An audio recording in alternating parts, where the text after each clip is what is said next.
Malayali super താരം സഞ്ജു സാംസണിൻ്റെ തന്നെ career graph ഉയർന്നിരിക്കുകയാണ്. ഇപ്പോൾ എന്തുമാത്രം മുകളിലാണ് സഞ്ജു സാംസണിൻ്റെ കരിയർ ഗ്രാഫ് എന്ന് വിശദീകരിക്കാൻ പോലും മലയാളികൾക്ക് ആകുന്നില്ല.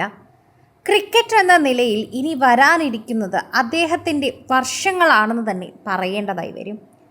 ഇത്തരത്തിൽ സഞ്ജുവിൻ്റെ സമയം തെളിയിക്കാനുള്ള പ്രധാന കാരണം 5 തവണ ചാമ്പ്യന്മാരായ ചെന്നൈ സൂപ്പർ കിങ്സിലേക്കുള്ള കൂടുമാറ്റമാണെന്ന് തന്നെ ഉറപ്പിക്കാൻ സാധിക്കും.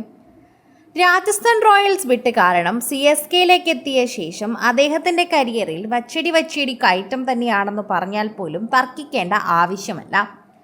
നമ്മൾ കാണുന്ന സഞ്ജു പണ്ടത്തെ സഞ്ജു അല്ല.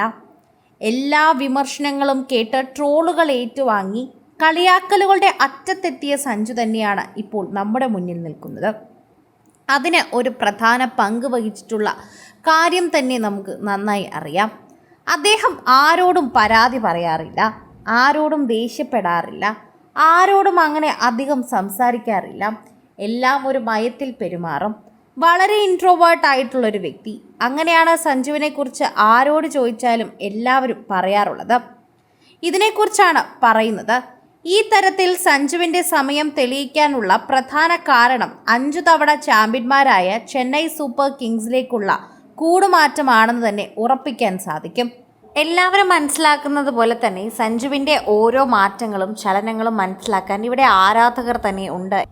IPL ട്രോഫി വന്നതിന് ശേഷം അല്ലെങ്കിൽ IPL സീസൺ തുടങ്ങിയതിന് ശേഷം IPL ട്രേഡ് വിൻഡോയിൽ ചെന്നൈ സൂപ്പർ കിങ്സിൻ്റെ ഭാഗമായതിനു ശേഷം സഞ്ജു സാംസണിൻ്റെ കരിയറിലുണ്ടായ ഏറ്റവും വലിയ നേട്ടം കഴിഞ്ഞ ICC T20 ലോകകപ്പാണ്. രാജസ്ഥാൻ റോയൽസിൻ്റെ ഭാഗമായിരുന്നപ്പോഴാണ് 2024 T20 ലോകകപ്പ് ടീമിലേക്ക് സഞ്ജുവിനെ വിളിയെത്തിയത്.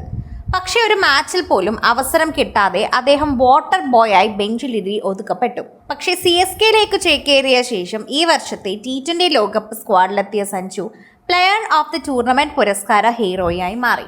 ഫൈനലും സെമി ഫൈനലിലും ഉൾപ്പെട്ട അവസാനത്തെ 3 കളിയിലും അദ്ദേഹമായിരുന്നു ടോപ്പ് സ്കോറർ. 97 നോട്ട് ഔട്ട്, 89 എങ്ങനെ സ്കോറുകൾ പോകുന്നു. ഇത്രയും സ്ഥിരതയാർന്ന പ്രകടനങ്ങൾ മുമ്പൊരിക്കലും സഞ്ജു കാഴ്ചവെക്കുകയും ചെയ്തിട്ടില്ല. ലോകകപ്പിൽ ഇന്ത്യയുടെ ടോപ്പ് സ്കോററും മലയാളി താരം തന്നെ. 5 മത്സരങ്ങളിൽ നിന്നും 80.25 എന്ന അവിശ്വസനീയ ശരാശരിയിൽ 199.37 എന്ന കിടിലൻ സ്ട്രൈക്ക് റേറ്റോടെ സഞ്ജു അടിച്ചെടുത്തത് 321 റൺസാണ്. അതൊന്നും ആ ഇന്നിങ്സുകളൊന്നും മറക്കാൻ സാധിക്കാത്ത ഒന്ന് തന്നെയാണ്. എങ്ങനെയാണോ സഞ്ജു മാറിയത് എന്ന് നമുക്ക് കൃത്യമായി പറയാനും സാധിക്കും. പ്രേക്ഷകരെല്ലാവരും തന്നെ കൃത്യമായ നിലപാടുകൾ സ്വീകരിച്ച് സഞ്ജുവിൻ്റെ കൂടെ തന്നെ നിൽക്കുന്നത് കൊണ്ട് സഞ്ജുവിന് എന്തൊക്കെ മാറ്റങ്ങൾ വന്നു എന്ന് പ്രേക്ഷകരെ സംബന്ധിച്ച് അറിയാവുന്ന കാര്യം തന്നെയാണ്. ഓരോ തവണയും ഈ ഒരു വാർത്തയെക്കുറിച്ച് പ്രതികരിക്കുമ്പോഴും ഇത്തരത്തിൽ തന്നെയാണ് സോഷ്യൽ മീഡിയ ഉൾപ്പെടെ ചർച്ച ചെയ്യുന്നത്.